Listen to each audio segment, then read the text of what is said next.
Monthly or quarterly meetings between the developer and the community groups, so there's better communication, so that the community has buy-in, or the developer has buy-in from the community as the projects move along, not the community hears about something after it's already been done and planned and it's all over with. Working with potentially faith-based communities to facilitate some of these dialogues, along with the youth groups, sheriff's department groups, all that kind of stuff.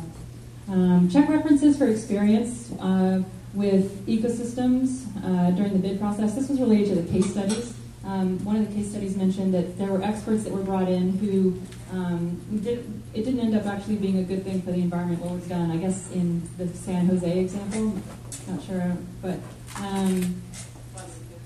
yeah. So just make sure that the if there is work going on, that we do that through the hiring process and the public bid process, that the best people really are being selected for the job.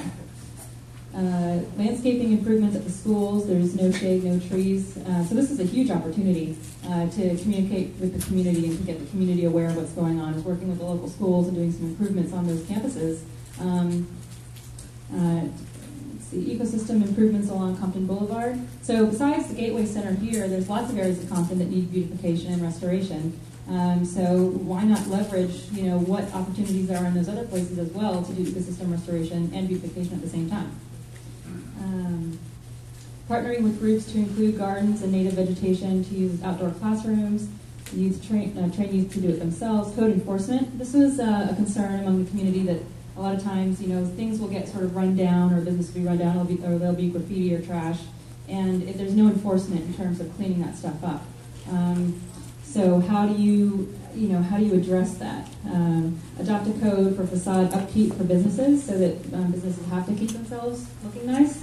But then identify volunteers or a volunteer support base to help those businesses if they need to repaint their facade or if they need to fix something, to help the business owner be able to make that fix, because it's not easy to stay in business these days. So in addition to requiring it, also so you have a carrot and a stick. Terrace the creek bed and create a tree canopy. Not technically like the San Jose example, because that didn't seem to work from a functional perspective, but visually, that was sort of a nice looking kind of project where, there was like a stepped amphitheater and a tree canopy to create shade. It's just a very nice sort of welcoming environment, create kind of nicer, welcoming places for people to be, spend time, be with their families. Stormwater capture upstream. So in order to do a lot of this beautification in the channel, you're going to need to do stormwater capture upstream. And that is something that I haven't really heard discussed at this conference too much, but that's very true.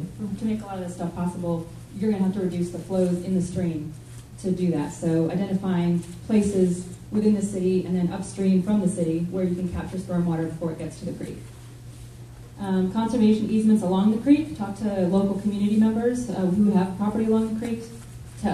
Talk to them to find out what their interest would be in creating conservation easements along their property. So that would be what they would give, and what they would get might be a restored amenity right next to their house. So see what the interest is among the community to do that.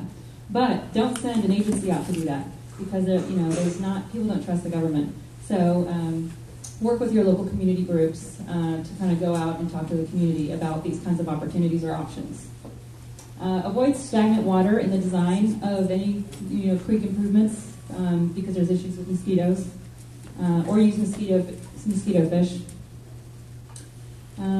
The unique qualities of Compton versus other areas: proximity of the residents to the creek, which is both a good thing and a difficult thing, because it doesn't allow you to kind of widen the stream banks when there's property owners right next to it. But it also provides an opportunity for stewardship. So those are the people who are your first lines of stewardship, and there's a lot of things that can be done with that. Value and the trade-offs for homeowners. Oh, I just said that.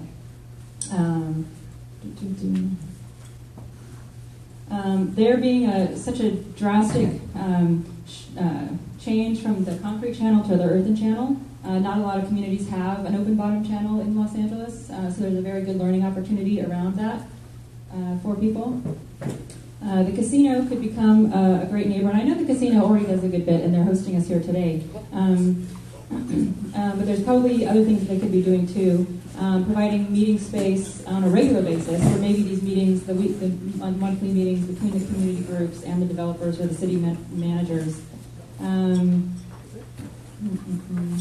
helping to maintain a portion of the creek, and I do believe they do that already, actually. Signage along the creek, so Adopt a Creek kind of program where you have different businesses in the community adopt different portions of the creek, and then you put up signage to give them credit and PR for that kind of thing. City can promote so that you can have cross-branding, cross-promotion when this kind of stuff happens among the different businesses of Compton. So that could be a good thing. There was an idea for shuttle service to convention centers. We're just throwing out a lot of ideas, so it's just kind of stuff that came up. So the next question was dealing with institutions that needed to change. This had to do with implementation.